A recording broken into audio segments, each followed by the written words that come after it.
বাংলাদেশের অবস্থা ছিল চেটে পকেটে মাল লুটে কুটে খায়, অর্থাৎ হত্যা, গুম, খুন, নির্যাতন, সুদ, ঘুষের জোয়ারে ভেসে গিয়েছিল আমাদের বাংলাদেশ, ঠিক কিনা? নেতা রহমতুল্লাহ আলাইহি তিনি বলেছিলেন, আমি দেখতে পাচ্ছি বাংলাদেশের ভাগ্যা আকাশে অনেক কালো কালো আমাবস্যার রাত নেমে এসেছে, যার শুরুর সাথে হওয়া অসম্ভব।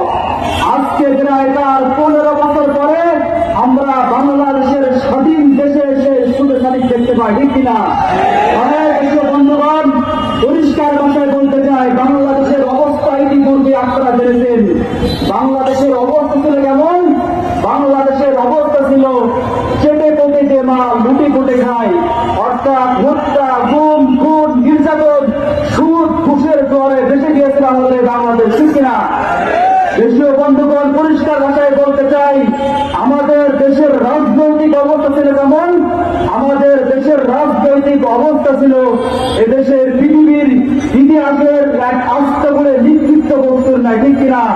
আমি পরিষ্কার ভাষায় বলতে চাই, যেই রাজনীতি আমাদের মায়ের বুক খালি করেছে, যেই রাজনীতি আমাদের শিক্ষাঙ্গনকে রক্তাক্ত করেছে, যেই রাজনীতি আমাদের ছেলে মেয়েদেরকে কলেজে যাওয়া লাশ হয়ে বাড়ি ফিরতে হয়েছে, যে রাজনীতির কারণে আমাদের মা বোনদের লাঞ্ছনার শিকার হতে হয়েছে, এই রাজনীতির কারণে 2013 সালে মাসুম আলেমের আমাদের উপরে হত্যাযজ্ঞ চালানো হয়েছে, সেই রাজনীতির কারণে 2024 সালে ছাত্র বন্ধুদেরকে শহীদ করা হয়েছে, সেই রাজনীতি আমরা বাংলাদেশে আগামী দেখতে চাই না, চাই না, চাই না।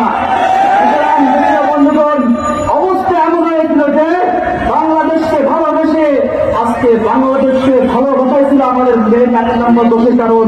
পরিষ্কার ভাষায় বলতে চাই, এদেশে যতক্ষণ পর্যন্ত খিলাফতের রাস্তা থেকে বাংলাদেশ না এগিয়ে যাবে, ততদিন পর্যন্ত এই বাংলাদেশে কোনো শান্তি আসতে পারে না। সুতরাং বন্ধুগণ, আমরা ছাত্রলীগ চিনি না, আমরা ছাত্র দল চিনি না, আমরা জাতীয় পার্টি চিনি না।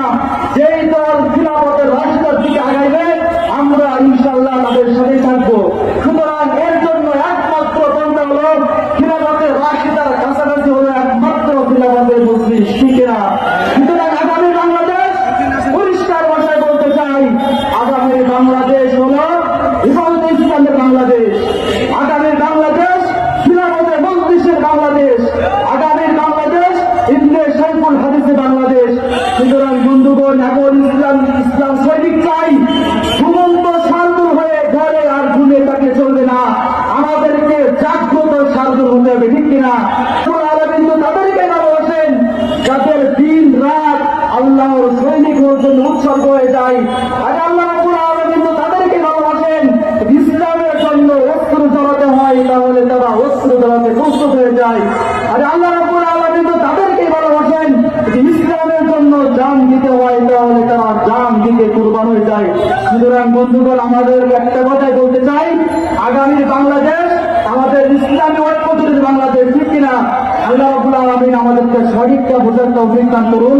ওয়া আখিরু দাওয়ানা আলহামদুলিল্লাহি রাব্বিল আলামিন।